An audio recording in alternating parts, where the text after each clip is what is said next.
وداعا لطفي لبيب، الراجل الخلوق، هو من الإخوة المسيحيين، عاشق القرآن، عاشق سماع القرآن، وخصوصا القارئ مصطفى إسماعيل والقارئ محمد محمود الطبلاوي، خصوصا في سورة النمل. هو بيحب يسمع جدا سورة النمل وسورة ياسين وسورة مريم. رفض ان هو ياخد او يتكرم من الدولة اخرها ايل، ورغم ان هم حبوه في دوره في السفارة في العمارة، وطلب من المخرج يحيى العلمي ان هو ما يحطش اسمه على تتر مسلسل رأفت الهجان عشان كان بدور يهودي، لكن الحاجة تلح ان هو يعني قام بالدور لكن محبش اسمه ان هو يتحط.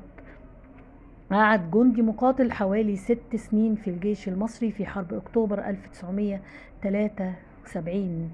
رغم ان هو خد أجره كامل، واشترط ان هو قام بدور بدل الفنان محمد شرف. لكن في الوقت ده الفنان محمد شرف كان عامل عملية في المخ، فكان عنده حالة من فقدان الذاكرة.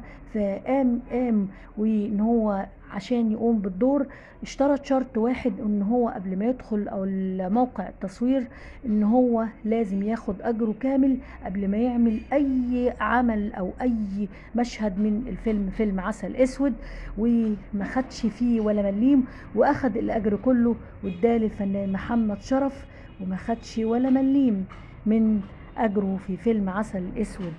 رغم ان هو كان قايم في دوره كان مع الفنان احمد حلمي، كان جاي من امريكا وجاي قاعد في مصر، فكان بيستغل الفنان احمد حلمي، وكان بيجيب له ويشتري له بعض الحاجات، وكان بياخد ضعف اي حاجة بيشتريها له، وضعف اجره في اللي هو ياخد اجره كسواق ميكروباص. الفنان لطفي لبيب من مواليد محافظة الفيوم. هو مواليد 17/8/1947، واتوفى في 30/7/2025، يعني كان فاضل له أيام ويكمل 78 سنة. الفنان لطفي لبيب كان بيدرس في كلية الزراعة، كان في محافظة أسيوط. قعد في كلية الزراعة حوالي سنتين ومحبش المجال، وخرج منها وقدم في المعهد العالي للفنون المسرحية، وبالفعل حصل على بكالوريوس المعهد العالي للفنون المسرحية، ودي كانت بداياته للفن. بس اللي أعاقه عن الفن إن هو كان في الجيش، في ساعتها قعد 6 سنين كان ساعتها كان في حرب أكتوبر 73، فده اللي أعاقه عن مسيرته في الفن. وأثناء وهو كان في الجيش استغل فترة جيشه ديا وقدم في كلية الآداب، وكان قسم فلسفة، واتخرج بالفعل اثناء وجوده وهو في الجيش. وكده كان معاه كان خريج المعهد العالي للفنون المسرحيه وخريج ليسانس اداب قسم فلسفه.